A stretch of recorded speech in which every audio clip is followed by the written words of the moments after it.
My dears, welcome back to Xylem learning. Xylem ലേണിംഗിൻ്റെ പുതിയൊരു ക്ലാസ്സിലേക്ക് എല്ലാവർക്കും സ്വാഗതം. ശ്രുതി ടീച്ചറാണ്.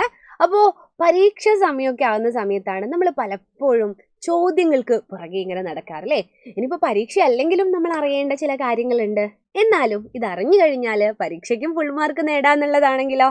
അപ്പോൾ അങ്ങനെയുള്ള ഒരു ചോദ്യത്തിലേക്കാണ് ടീച്ചർ ഇപ്പോൾ പോകുന്നത്. അപ്പോൾ മക്കളെ, ടീച്ചർക്ക് ഇന്ന് പറയാനുള്ളത് മലയാളത്തിന്റെ ഒരു പരീക്ഷാ ചോദ്യമാണ്. നമ്മള് കത്തെഴുതാം എന്ന് പറയുന്ന ഒരു പ്രവർത്തനം ഏതു പരീക്ഷയ്ക്ക് വരികയാണെങ്കിലും നമുക്ക് എന്താണ്, ഒരു കോൺഫിഡൻസോട് കൂടി എഴുതണമെങ്കിൽ അതിൽ എങ്ങനെയാണ് എഴുതേണ്ടത്, അതിൽ എന്തൊക്കെ വേണം എന്നൊക്കെ നമ്മൾ അറിയണം.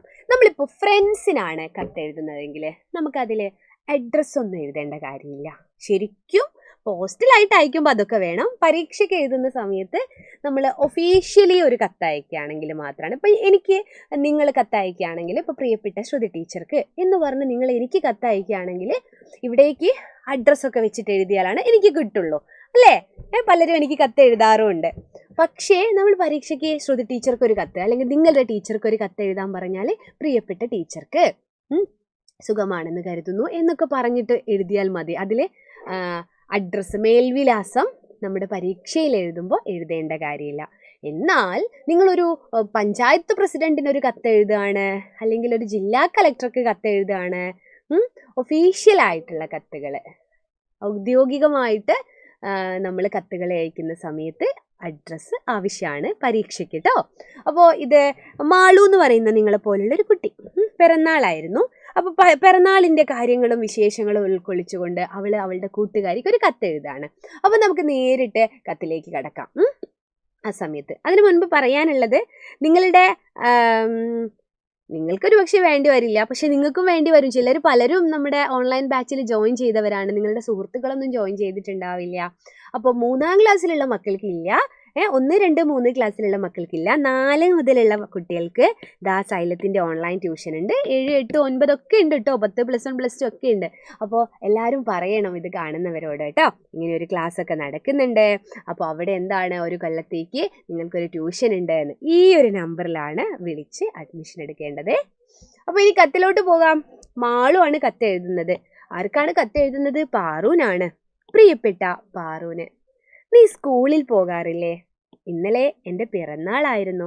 നീ അറിഞ്ഞിരിക്കുമല്ലോ. നിനക്ക് വരാൻ കഴിയാഞ്ഞിട്ടാണ് ആഘോഷത്തിന് എത്തിച്ചേരാത്തത് എന്ന് എനിക്കറിയാം. എൻ്റെ കൂട്ടുകാരെല്ലാം ഇവിടെ വന്നിരുന്നു. നിറയെ അലങ്കാരങ്ങളും സമ്മാനങ്ങളും പ്രിയപ്പെട്ടവരുമൊക്കെയായി ഒരു കുഞ്ഞാഘോഷം. എല്ലാവരും ഒരുമിച്ച് വന്നപ്പോൾ എനിക്ക് എന്ത് സന്തോഷമായെന്നോ. പിറന്നാളിന് അച്ഛൻ എനിക്കൊരു സൈക്കിളാണ് വാങ്ങി തന്നത്. ഒരുപാട് വിഭവങ്ങളുമായി അമ്മ പിറന്നാൾ സദ്യയും ഒരുക്കി. നല്ല രുചിയുള്ള കേക്ക് ഉണ്ടാക്കി തന്നത് എൻ്റെ ചിറ്റയായിരുന്നു. നിന്നെ എനിക്ക് വല്ലാതെ മിസ്സായിരുന്നു. അടുത്ത പിറന്നാളിന് നീയും കൂടെ വേണം. അന്ന് നമുക്കൊരുമിച്ച് പാവപ്പെട്ട കുറേ പേർക്ക് ഭക്ഷണം കൊടുക്കണം. വീട്ടിലെല്ലാവരോടും ചോദിച്ചതായി പറയണേ എന്ന് സ്നേഹത്തോടെ മാളു. അല്ലേ? ആദ്യം നമുക്ക് അഭിസംബോധന ഉണ്ട്. അതായത് ആർക്കാണ് കത്തെഴുതുന്നത്? പ്രിയപ്പെട്ട പാറൂന്. പിന്നെ എന്തൊക്കെയാണ്? നീ സ്കൂളിൽ പോകാറില്ലേ? എൻ്റെ പിറന്നാളിന് നിനക്ക് വരാൻ പറ്റായിട്ടാണെന്ന് എനിക്കറിയാം. പിന്നെ പറയുന്നത് പിറന്നാളിൻ്റെ വിശേഷമാണ്. പിന്നെ പിറന്നാളിന് കിട്ടിയ കാര്യങ്ങളൊക്കെ. അവസാനം കത്ത് അവസാനിപ്പിക്കുമ്പോൾ വീട്ടിലെല്ലാവരോടും ചോദിച്ചതായി പറയണേ എന്ന് പറഞ്ഞിട്ട് എന്ന് സ്നേഹത്തോടെ എന്നും പറഞ്ഞ് അവസാനിപ്പിക്കുന്നു. ആരാ എഴുതുന്നത്? മാളു. അപ്പോൾ എവിടെ നിന്നാണ് എഴുതുന്നത് എന്നുള്ളത് നമുക്ക് എഴുതാം. ഇത് നിർബന്ധമില്ല സുഹൃത്തിന് എഴുതുന്ന കത്തിൽ, അഡ്രസ്സൊന്നും എഴുതാത്തത് കൊണ്ടു. മേപ്പയൂർ, അതുപോലെ ഡേറ്റ്, ഇഷ്ടമുള്ള സ്ഥലം കൊടുക്കാം കേട്ടോ. ഞാൻ എൻ്റെ സ്ഥലം പ്രിയപ്പെട്ട എൻ്റെ മേപ്പയൂർ ആയതുകൊണ്ട് ഞാനതിങ്ങനെ ഇടയ്ക്കിടയ്ക്ക് കൊടുക്കും. അപ്പോൾ മേപ്പയൂർ 15/7/2025. അപ്പോൾ ഇതിങ്ങനെയാണ് ഒരു കത്ത് എഴുതുക. അപ്പോൾ ഒഫീഷ്യൽ ലെറ്റർ എങ്ങനെയാണ് എഴുതുക എന്നുള്ളത് മറ്റൊരു വീഡിയോയിൽ ടീച്ചർ പറഞ്ഞു തരാം. പരീക്ഷയ്ക്ക് മുമ്പേ കത്തെഴുതുന്നത് എങ്ങനെയാണെന്ന് നിങ്ങളെ ഒന്ന് പഠിപ്പിച്ച് തന്നതാണ് കേട്ടോ. അപ്പോൾ ഇത്തരം മലയാളത്തിൻ്റെ ചോദ്യങ്ങൾക്കൊക്കെ വേണ്ടിയിട്ട് നമ്മുടെ ചാനൽ സബ്സ്ക്രൈബൊക്കെ ചെയ്യുക, നമ്മുടെ ലൈക്കൊക്കെ ചെയ്യുക, ഫ്രണ്ട്സിനൊക്കെ ഈ ഒരു ലിങ്കൊക്കെ അയച്ചു കൊടുക്കുക കേട്ടോ. അപ്പോൾ മറ്റൊരു ക്ലാസ്സിൽ കാണാം. അതുവരേക്കും ടാറ്റാ.